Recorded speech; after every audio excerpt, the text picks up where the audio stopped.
नमस्कार दोस्तों, यहाँ पर आप जो सवाल देख रहे हैं, सवाल कह रहा है कि भूमि से 60 मीटर की ऊंचाई पर एक पतंग उड़ रही है। पतंग में लगी डोरी को अस्थायी रूप से भूमि के एक बिंदु से बांध दिया गया है। भूमि के साथ डोरी का झुकाव 60 मीटर है। यह मानकर कि डोरी में कोई ढील नहीं है, डोरी की लंबाई ज्ञात करना है।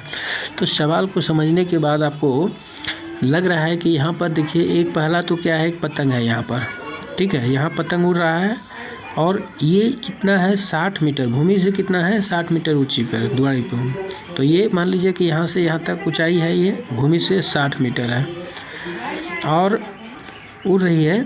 और वो अस्थायी रूप से भूमि में एक बिंदु से बांध दिया गया है। मान लीजिए कि एक बिंदु यहाँ पर है और इससे बांध दिया गया है और डोरी का झुकाव 60 डिग्री है।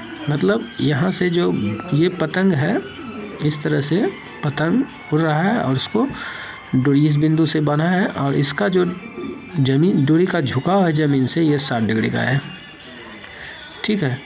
तो हमको डोरी की, ये मान लीजिए कि कोई ढील नहीं है डोरी में, ये डोरी है, इसमें कोई ढील नहीं है।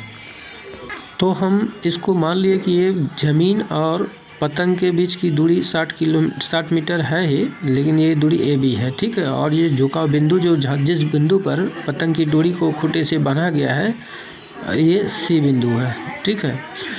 तो हमको निकालना क्या है, इसकी ये डोरी है, इसकी लंबाई निकालना है। तो आपको क्या करना होगा, इसमें देखिए, ये कोण जब दिया है और ये कोण क्या है, सामने का भुजा क्या होता है, लंब होता है और ये कर्ण होता है। तो लंब बटे कर्ण, यहाँ पर क्या है, लंब बटे कर्ण। लंब बटे कर्ण मतलब साइन 60 डिग्री, साइन का मान लेते हैं। तो साइन 60 डिग्री बराबर लंब बटे कर्ण। लंब हो गया ए बी और कर्ण क्या हो गया, ए सी। तो यहाँ पर ए बी का मान 60 है और ए सी मान तो पता नहीं है, यही तो निकालना है।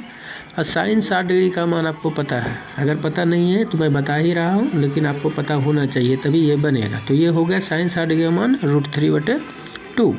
तो ये √3/2 मेरा साइन 60 डिग्री का मान है और ये 60 हो गया और नीचे क्या है, ए सी है। तो ये क्रॉस मल्टीप्लिकेशन इसको यहाँ करते हैं, तिर्यक गुना इसको करते हैं, ठीक है। तो तिर्यक गुना करेंगे तब ये क्या होगा, ए सी बराबर क्या हो जाएगा, देखिए ये ए सी में गुना में है और ये भी है, तो 6 दूना 12 120 और ये गुना में इधर आएगा तो भाग में हो जाएगा, तो √3 हो जाएगा यहाँ।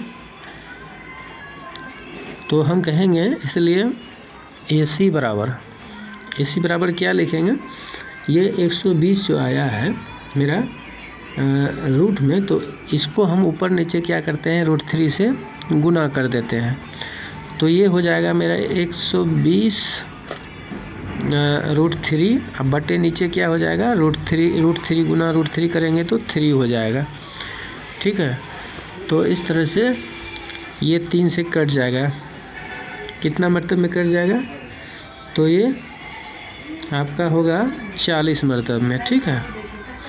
4 × 12 120, तो हो गया ये 40 √3 मीटर।